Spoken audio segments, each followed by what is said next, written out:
चल बस ठीक है, thank you thank you thank you.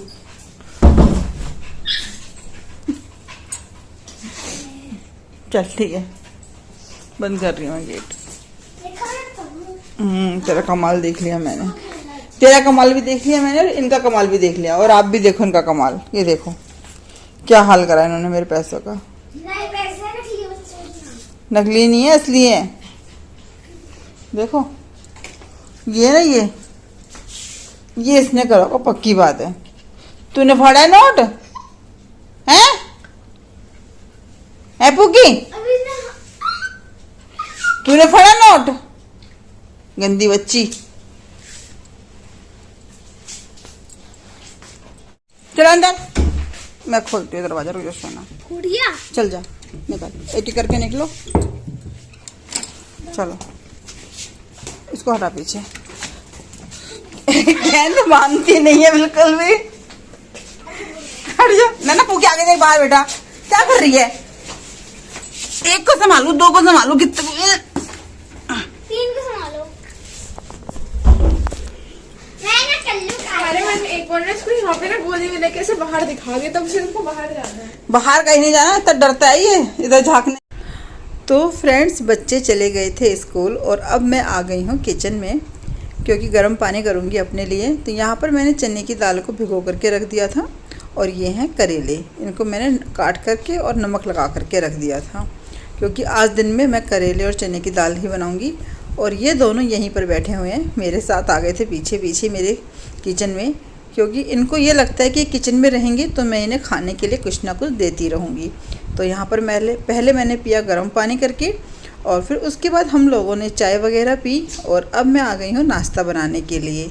तो आज ना आप लोगों के साथ मैं परोठा बनाने की एक ऐसी ट्रिक शेयर कर रही हूँ जो कि आपको बहुत ही अच्छी लगेगी। और आप भी इस तरीके से परोठे बनाएंगे ना तो आप भी सबकी तारीफ़ें ही पाएंगे। तो यहाँ पर हमें क्या करना है, सिंपल जैसा हम आटा लगाते हैं ना हमेशा खाना बनाने के लिए, वैसा ही आटा मैंने लगा रखा है। बस नमक डला हुआ है आटे में, क्योंकि बच्चों के लिए बनाए थे ना स्कूल के लिए परोठे, तो मैंने तभी सुबह ही आटा लगा दिया था। तो वही आटा है और इसके अंदर बस नमक डाला है मैंने और कुछ नहीं डाला अलग से। तो जैसे रोटियां बनाते हैं वैसे हमें सिंपल रोटी बना लेनी है। और यहाँ पर मैंने बनाई है 3 रोटियाँ। और पहली रोटी के ऊपर मैंने इस तरीके से लगा दिया था तेल, और तेल घी कुछ भी लगा सकते हैं जो भी आप परोठा बनाने के लिए इस्तेमाल कर रहे हैं। तो ऐसी फिर उसके ऊपर हमने रख ली दूसरी रोटी अपनी, और उसके ऊपर भी इसी तरीके से हम लगा देंगे तेल। और फिर तीसरी रोटी को भी हम इसके ऊपर इस तरीके से रख लेंगे और इसके ऊपर भी हम इस तरीके से तेल को लगा देंगे। तो यहाँ पर जो हम परोठा बना रहे हैं वो बनेगा हमारा लच्छा परोठा, जो कि इस तकनीक से मैं बना रही हूँ। ये देखिए यहाँ पर हमने क्या करा है, इसको इस तरीके से लंबाई में कट कर लिया है। तो यहाँ पर अगर आप इसकी थोड़ी पतली स्ट्रिप रखना चाहते हैं तो थोड़ी पतली काट लीजिएगा। तो अब क्या करेंगे, किनारे से उठाएंगे और सेंटर में इसको रख देंगे। तो इस तरीके से एक के ऊपर एक हम इसको रखते हुए जाएंगे। इस तरीके से हमने पूरी जो भी हमने स्ट्रिप काटी थी सारी की सारी एक के ऊपर एक करके रख दी हैं। ये देखिए इस तरीके से। अब इसे ना हम थोड़ा सा खींच लेते हैं यहाँ पर इस तरीके से, और हल्का सा हाथों से दबा देंगे और यहाँ पर इसको इस तरीके से रोल करेंगे। और बस जैसे हम बनाते हैं ना लच्छा परोठा, वैसे ही मैंने इसको इस तरीके से रोल कर दिया है। और अब इसको हल्के हाथ से ना पॉलीथिन लगा करके हम बेल देंगे। तो यहाँ पर देखो इस तरीके से हम इसको बेल देंगे। और एक बार ना आप भी इस तरीके से परोठा बना करके देखना, आपको भी बहुत अच्छा लगेगा।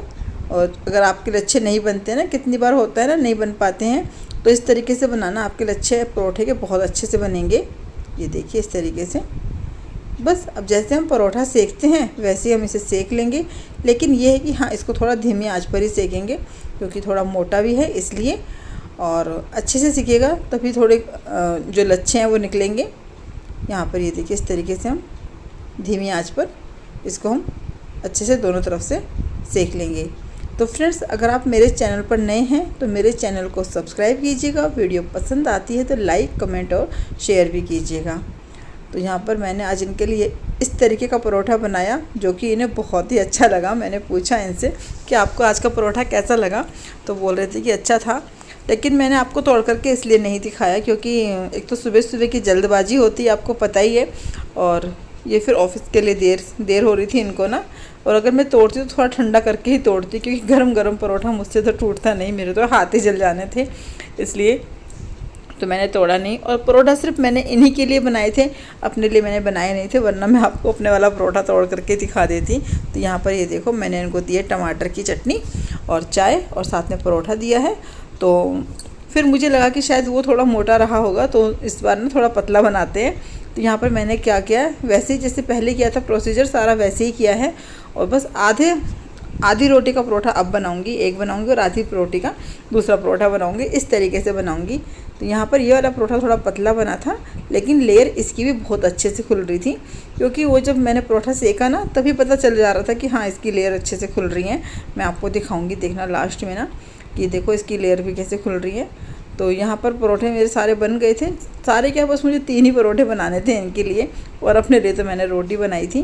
तो ये देखो ये थोड़ा पतला है, मैं आपको दिखा रही हूँ कि देखो ये इतना पतला परोठा है, और बस इसको भी इसी तरीके से सेक लेंगे जैसे हम परोठे सेकते हैं।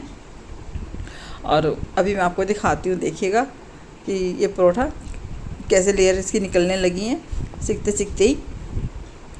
तो यहाँ पर वैसे ऐसे परोठे खाने में अच्छे तो लगते ही हैं जो थोड़े कुरकुरे से होते हैं, है ना। जब बच्चों के लिए बनाती हूँ ना मैं स्कूल के लिए, तो फिर मैं उनको सिंपलनेस से हम रोटी बनाते हैं ना, तो फिर मैं उनको वैसा ही परोठा बना करके देती हूँ, क्योंकि वो थोड़ा ना जब हम इस तरीके से बनाते हैं थोड़ा सा ना ऐसे टाइट हो जाता है ना, तो फिर सोना को पसंद नहीं आते वो वाले परोठे, इसलिए तो मैं फिर सिंपल से रोटी बनाते हैं उसी पर इस तरीके से घी लगा देती हूँ और सेक देती हूँ। तो ये देखो मैं आपको दिखा रही थी कि देखो इसकी लेयर कैसे खुल रही है ना, तो इस तरीके से ये परोठा बहुत ही अच्छा बना था। और यहाँ पर ये देखो अभी हो गया था दोपहर का समय, वो खाना खा करके चले गए थे ऑफिस, और यहाँ अब मैं बनाने लगी हूँ करेले और चने की दाल, जो कि बहुत ही टेस्टी बनी थी खाने में, क्योंकि अब तो मैं खाना खा चुकी हूँ ना, इसलिए वॉइस ओवर कर रही हूँ।